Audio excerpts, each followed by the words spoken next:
boys and girls, welcome once again to Stories from Malawi, and you're with me, Uncle Chris. The title of our story today is Breakdance in the Night. Breakdance in the Night.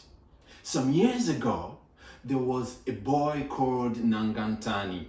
He lived in Blantyre city, but every school holidays, his parents would take them and go to the village in Ncheo, NAMALE village.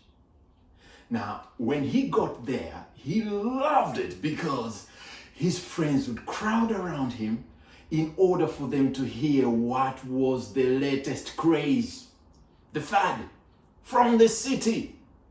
So Nangantani would tell them, you know how you have done, some of you, the whip and nene, and some of you have done the hype, and some of you have actually played with this fidget spinner, the fad of the time.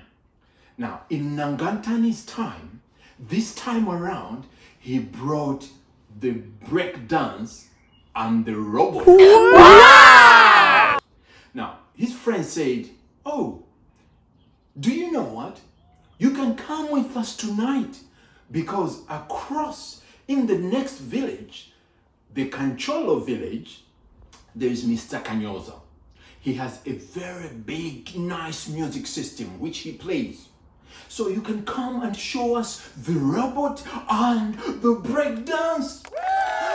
But there was a problem with Nangantani because he was never ever allowed to go out in the night without supervision. No.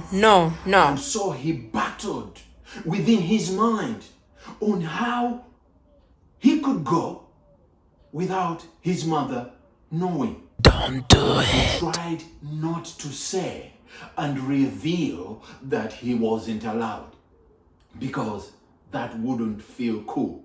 After all, he really wanted to become even more famous by showing his robot on the breakdance.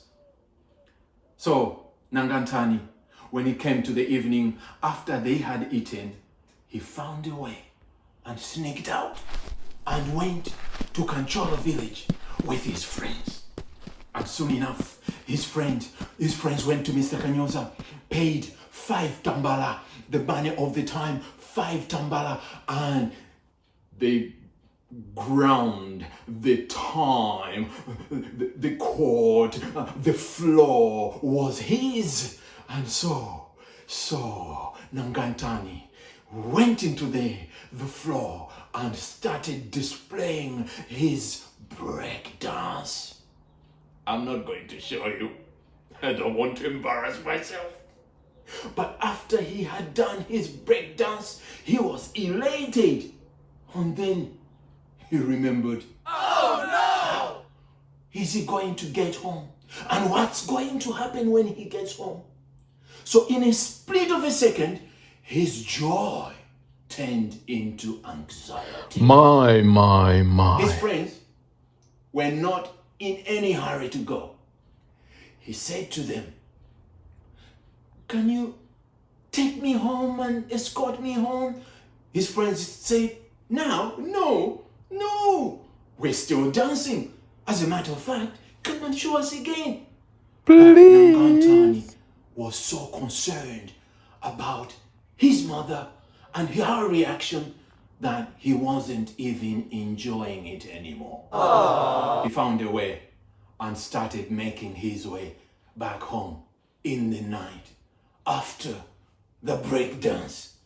And so he ran, but it was in the night. So he looked back. Oh, he's on. And he ran again. And then he heard some scratching noise. You know, in the village, there are trees and there are things on the ground.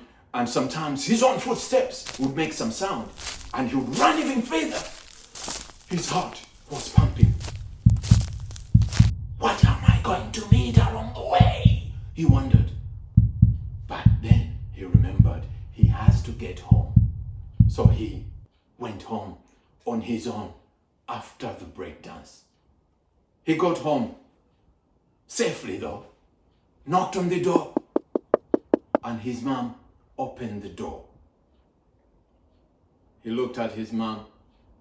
He confessed. Mom, where were you? The mother said, and then just pulled him into the house. What was meant to be a night of joy turned into a night of anxiety. You know, children, Proverbs 1 verse 10 says, my son, when sinners entice you, do not give in. You know, Nangantani gave in to the enticement. But the Bible says, when sinners entice you, do not give in, so that you're not failing to enjoy the time that is meant to be a time of joy. Sinners will entice, but do not give in. Until next time, when you shall be with me again for Stories from Malawi, it's Uncle Chris, and bye-bye.